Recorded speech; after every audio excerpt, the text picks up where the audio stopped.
आप लोगों की बातें सुनी नहीं है। ये कानून अगर बन जाएगा तो आगे और कितनी मुश्किलें पेश आएंगी। देखिए, वक्फ का जो बिल जो जॉइंट वर्किंग कमेटी को रेफर हुआ था, वो जितने अपोजिशन पार्टीज़ के एमपीज़ थे, बशमूल मेरे, कांग्रेस पार्टी के, टीएमसी के, डीएमके के राजा साहब, अब्दुल्ला साहब और एक एनसीपी के मेंबर भी थे, हम तमाम ने, हमारे इमरान मसूद हमारे छोटे भाई वो भी थे, तो हम तमाम ने उस रिपोर्ट के ख़िलाफ़ अपनी अपनी डिसेंट रिपोर्ट को दिया। मेरी आप लोगों से रिक्वेस्ट है कि मैंने भी 129 पेजेस की डिसेंट रिपोर्ट दी है, वो पब्लिकली अवेलेबल है, उसको पढ़िए आप लोग। उसको पढ़ने के बाद आपको मालूम हो जाएगा कि जो मोदी सरकार ने वक्फ बिल लेकर आया है वो वक्फ प्रॉपर्टीज़ को बचाने के लिए नहीं लाया गया है, वक्फ प्रॉपर्टीज़ को छीनने के लिए, उसको बर्बाद करने के लिए। और भारत में जितने मुसलमानों की बड़ी बड़ी ऑर्गेनाइजेशंस हैं, चाहे जमीयतुल उलमा हो, मौलाना अरशद मदनी साहब की, महमूद मदनी साहब की, जमात इस्लामी हो, all India Muslim personal law board के सदर मौलाना खालिद सैफुल्लाह रहमानी साहब हो, या फिर आपके मुंबई के जमीयतुल मशाइख जो है, इन तमाम ऑर्गेनाइजेशंस को रिजेक्ट किया है इस बिल को। ये सबसे बड़ी ऑर्गेनाइजेशंस हैं। दूसरी बात यह है कि आप हमको बताइए कि महाराष्ट्र में पंढरपुर की मंदिर है, पंढरपुर की मंदिर में कोई नॉन हिंदू मेंबर नहीं बन सकता, आप यहाँ पर क्यों बनाना चाह रहे भाई? और वक्फ की प्रॉपर्टीज़ जो है वो गवर्नमेंट नहीं दी, वो हमारे बुजुर्गों की खून पसीने की गाड़ी कमाई, वो दान दिया अल्लाह के नाम पे। और अगर कोई मुसलमान वक्फ की प्रॉपर्टी को अल्लाह के नाम पे दान देता है तो उसमें उसके औलाद का शेयर नहीं रहता, क्योंकि वो ऊपर वाले अल्लाह के लिए दे दिया गया है। आप बोलते नहीं वक्फ वाला औलाद में बच्चे का शेयर नहीं मार खाया जाएगा, कोई भी दान देता है। तीसरी बात यह है कि उसमें वक्फ बाय यूज़र निकाल रहे।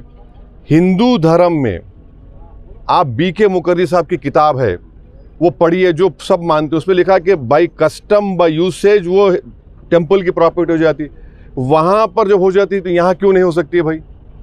और वक्फ बाय यूज़र ऐसा नहीं है जो बीजेपी झूठ बोल रही कि जहाँ आप दस्ती रख दिए, जहाँ पे हाथ रख दिए, या जहाँ पे जाके मुफ्ती इस्माइल साहब नमाज पढ़े वक्फ हो जाती, नहीं।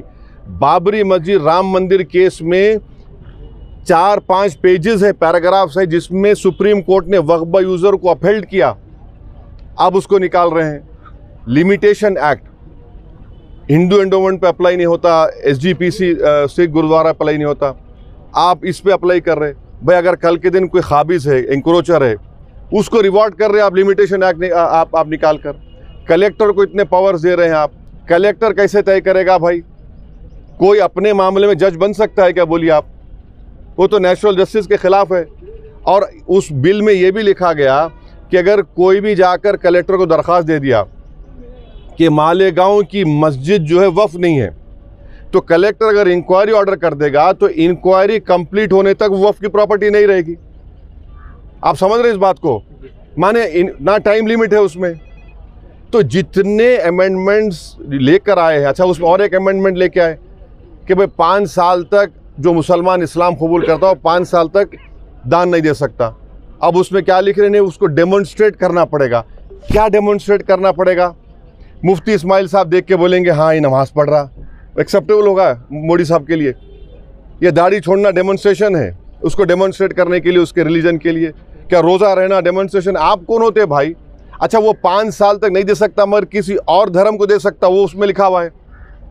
तो ये आप वक्फ प्रॉपर्टीज़ को बचाने के लिए नहीं ला रहे हैं, ये वक्फ को बर्बाद करने के लिए, वक्फ को छीनने के लिए, मस्जिदों को छीनने के लिए, ख़बरस्तान को छीनने के लिए, इवैक्यू प्रॉपर्टीज़ जो वक्फ हैं हज़ारों एकड़ में ख़त्म करने के लिए। आखिरी बात यह है कि ये जो झूठा प्रोपेगेंडा बीजेपी फैलाती है कि 13 लाख सबसे बड़ा तीसरा बड़ा रियल इस्टेट है, मैं आपको बता रहा हूँ कि तमिलनाडु, आंध्र प्रदेश, तेलंगाना और ओडिशा के चंद प्रॉपर्टीज़ को मिलाए तो यहीं पर 4 प्रदेशों में 14 लाख एकड़ ज़मीन है। मैं यूपी, बिहार, राजस्थान को नहीं मिलाया हूँ, महाराष्ट्र को नहीं मिलाया हूँ। तो ये आप ये क्यों? ये तो सिर्फ हमारी धर्म की प्रैक्टिस से हमको छीनना चाह रहे हैं आप। वक्फ जो है मुसलमानों के लिए एक इबादत है, आप उसको छीनना चाह रहे हैं हमसे। तो सरासर आप हमारे से वक्फ छीनना चाह रहे हैं, मस्जिदें छीनना चाह रहे हैं। तो इसका हम विरोध कर रहे हैं और भारत की पूरी जनता में बात जा चुकी है कि हिंदू धर्म के, क्रिश्चियन धर्म के, सिख धर्म के, उनके मंदिर में, उनके रिलीजियस प्लेस में कोई उनका धर्म का आदमी मेंबर बन सकता है? कोई नहीं बन सकता। यहाँ क्यों बनाना चाह रहे? तो ये एक नफरत है भारत के मुसलमानों से, बीजेपी और मोदी से।